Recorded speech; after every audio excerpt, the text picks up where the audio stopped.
अध्यक्ष महोदय, शिंदे साहेबांनी या ठिकाणी केंद्र सरकारकडे आपण जाऊ असं भुजबळ साहेबांच्या प्रश्नाला उत्तर देत असताना त्यांनी आश्वासित केलं। मी त्यांचे आभार व्यक्त करतो। पण अध्यक्ष महोदय, आता जो कांदा शेतकऱ्याच्या शेतामध्ये तो जेव्हा आता मार्केटमध्ये येईल तेव्हा महाराष्ट्राचं रब्बी हंगामाचं जे उत्पादन होणार ते 106 लाख टन होणार आहे अध्यक्ष महोदय, आणि आपल्या महाराष्ट्रामध्ये 31 लाख टनाची फक्त स्टोरेज कॅपॅसिटी आहे। त्यामुळे अध्यक्ष महोदय, याच्यावर लवकरात लवकर काम करण्याची जरूरत आहे। होतं असं की नाफेडचं नाव आपण पुढे करतो, पण नाफेड जेव्हा खरेदी करतं अध्यक्ष महोदय तेव्हा कांदा खरेदी आज करतं आणि उद्या जाऊन तोच कांदा परत मार्केटमध्ये तिथं विकला जातो। त्याच्यामुळे मार्केट अध्यक्ष महोदय पडत जातं।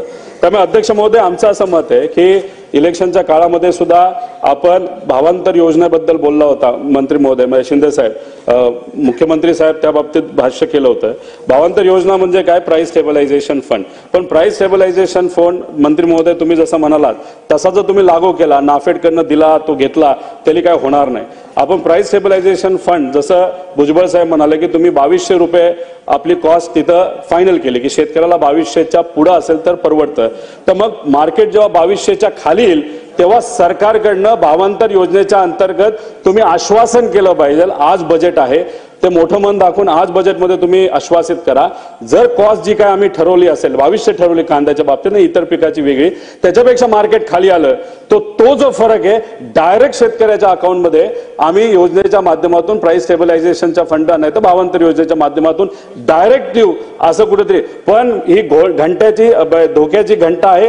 प्रोडक्शन खूप जास्त होणार आहे, मार्केट 100% पडणार आहे। त्यामुळे लवकरात लवकर वेळ न घालवता केंद्र सरकार राज्य सरकार करून आपल्या शेतकऱ्याला मात्र आपल्याला तिथं वाचवायचंय। विरोधी पक्ष म्हणून आम्ही तुमच्या बरोबर आहे, पण आजच ऍक्ट करावं लागेल। आणि जर हाताबाहेर सिच्युएशन गेली तर बिचारा शेतकरी तिथं मिळेल। त्यामुळे भावांतर योजना ही या बजेटमध्ये आज बजेट आहे, आज तुम्ही जाहीर करून पहिल्यांदा ती आपल्या कांद्याच्या पिकावर तुम्ही लागू करणार का असं स्टेट प्रश्न त्या ठिकाणी आम्ही करत आहोत। अध्यक्ष महोदय, कांद्याचा प्रश्न जो आहे अत्यंत सेन्सिटिव्ह विषय आहे आणि त्याच्यामध्ये एक लॉंग टर्म स्ट्रॅटेजी आपल्याला विचार करावा लागेल। हा जो विषय होतो की दरवेळेस आपण नाफेडच्या माध्यमातून आपण सांगतो, मग नाफेड काय एफपीओना सांगते आणि मग त्याच्यामध्ये काय गडबडी देखील होतं।